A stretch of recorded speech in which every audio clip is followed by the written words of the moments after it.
இருக்கட்டும், பள்ளி மாணவர்களாக இருக்கட்டும், இதில் ரொம்ப அடிமைப்பட்டு இருக்கிறாங்க. இன்றைய காலகட்டத்தில் பார்த்தீங்கன்னா இந்த உளவியல் சொன்னாங்க மேடம், சாந்தகுமார் மேடங்களா மேடம் ரொம்ப அருமையாக பதிவு பண்ணாங்க. கூலிப் இன்றைய வந்து பள்ளியில் இருக்கிற அருகில் இருக்கிற கடையில் எளிதில் கிடைக்குது, ரொம்ப அனாவசியமாக கிடைக்குது. பசங்களுக்கு அதை பற்றி தெரிய மாட்டுது.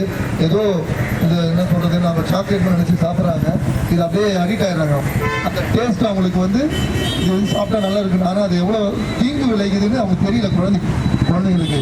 ஆனால் அரசாங்கமும் சரி, இருக்கிற போலீஸ் அதிகாரிகளும் சரி எவ்வளோ கட்டுப்படுத்த பார்க்குறாங்க, அதுவும் மீறி நடக்குது. இப்படி மாதிரி சின்ன சின்ன விழிப்புணர்வு செய்கிறதுனால நம்ம மக்களுக்கு ஏதாவது சமுதாயத்தை கொண்டு சேர்ந்து மக்களை இன்றைய வருங்கால தலைமுறையை மாற்றம் செய்து தான் கஷ்டப்பட்டு இருக்கிறோம். அதுக்கு ஒரே வழி வந்து இந்த வருகை தந்திருக்க முக்கிய தரம் வந்து பூனேஸ்வரி மேடம் அவங்களுக்கும், இங்கே வருகை தந்திருக்க டாக்டர் உளவியல் அண்ணன் கோவிந்தசாமி அவர்களுக்கும், ஜெயஸ்ரீ மேடம் அவங்க அழகாக பேசினாங்க. இது வந்து எனக்கு ஒரே ஒரு கூட வேண்டுகோளாக வைக்கிறேன். என்னுடைய வார்டு நான் ஒரு உரிமையை சொல்லிக் கொடுக்கல. என்னுடைய வார்டில் இது இல்லாமல் இருக்கிறதுக்கு என்ன நான் செய்யணும் சொல்லுங்கள், நீங்கள் என் கூட பயணிங்க, அதுக்கு நான் தயாராக இருக்கிறேன். முதலில் வந்து இங்கே இருக்கிற பள்ளி குழந்தைங்களுக்கு பள்ளிக்கு போவோம். நம்ம இன்னும் ஒரு 6ஆம் தேதி பள்ளி திறக்க போகிறோம். அங்கிருந்து குழந்தைங்களுக்கு நம்ம ஆரம்பித்தோம்னா அடுத்த தலைமுறை, அடுத்த 5 ஆண்டுகள் சில மாற்றங்கள் உருவாக்க முடியும்னு எனக்கு நம்பிக்கை. எந்த விஷயத்தை நான் செஞ்சாலும் மாணவர்களை ஆரம்பிப்பேன் நான். ஏன்னா அது செஞ்சாதான் அந்த பெற்றோரோட போய் சேரும்.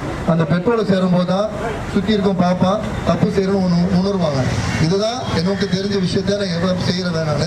அதனால் எனக்கு இங்கே இருக்கிற பள்ளி, அதாவது தனியார் பள்ளி இருக்குது, கார்பரேஷன் பள்ளி இருக்கிறது, கவர்மெண்ட் பள்ளி இருக்குது, இது எல்லாமே ஒரு நாள் நம்ம வந்து அடுத்த மாதம் கூட ஜூலை மாதம் ஒவ்வொரு மாதம் உங்களுடைய நேரத்தை இப்படிப்பட்ட சூழ்நிலை தான் நம்ம வாழ்ந்து கொண்டு இருக்கிறோம்.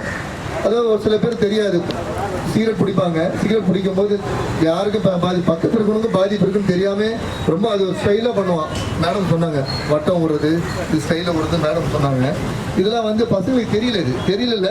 இது ஒரு ஸ்டைல், அது பந்தா அது சொல்லுவாங்க தெரியுங்களா, ஏய் பாத்தியாடா நான் விடுறேன் பாத்தியாடா அப்படிதான் சொல்றது. இதெல்லாம் வந்து இது ஒரே நாள் மாற்றம் செய்ய முடியாது. இந்த விஷயத்தை போகத்தில் பார்த்தீங்கன்னா இதை நம்பி தான் சில விஷயங்கள் நடக்குதுன்ற ஒரு சில வருத்தங்கள் இருக்குது. ஆக எனக்கு ஒரு சின்ன வாய்ப்பு, என்னுடைய இடத்துல இந்த ஒயின் ஷாப் எடுத்தோம், அது நான் மட்டும் இல்லை சொல்லக்கூடாது, என்ன மாதிரி சில நல்ல உள்ளங்கள் சேர்ந்து பண்ணாங்க. அதுக்கு ஒருத்தர் நல்ல அந்த இடத்த வாங்கினாரு, அவர் போராட்டம் பண்ணி எல்லாருமே இங்கே எதிர்ப்பு தெரிவித்து கண்டிப்பாக அதை எடுத்துட்டாங்க. ஆனால் திருப்பி அவங்க வரதுக்கு உள்ள திருப்பி வேற எங்கன்னா வைக்கிறதுக்கு அவங்க இன்னும் போராடிட்டு இருக்கிறாங்க. அதுக்கு நான் விடாமல் இருக்கிறதுக்கு நான் சில விஷயங்கள் செஞ்சு கொண்டு இருக்கிறேன். அப்படி சில விஷயங்கள் செய்யும்போது உங்களுடைய ஒத்துழைப்பும் உங்களுடைய சில விஷயங்கள் வந்தீங்கன்னா இன்னும் நான் செய்யறதுக்கு வசதியாக இருக்குன்றதான் ஒரு வேண்டுகோளாக வைக்கிறோம். என்னுடைய இந்த நிகழ்ச்சியை கேட்ட பிரம்மகுமாரி மேடம், ஜெயஸ்ரீ மேடம் கேட்டது உடனே செஞ்சதுன்றது சொன்னாங்க. இன்னும் இது மாதிரி நிறைய விஷயம் செய்யணும் தான் ஆசைப்படுவேன். என்னுடைய வார்டில் ஒரு சிறப்பான வார்டு செய்யணும், மக்கள் ஆரோக்கியமாக இருக்கணும், மாணவ செல்வங்கள் அடுத்த நிலைக்கு போகணும். என்னுடைய இங்கே இருக்கிற பெரியவங்கள் எந்த நோய் நொடி இல்லாமல் சுகாதாரக்கேடு இல்லாமல் இருக்கணும் தான் என்னோட வேண்டுகோளாக வைப்பேன். இது ஒரு நல்ல வாய்ப்பு ஏற்படுத்தி தந்த பிரம்மகுமாரி மேடமுக்கு அனைவருக்கும் நன்றி கூறி விடைபெறுகிறேன். நன்றி, வணக்கம்.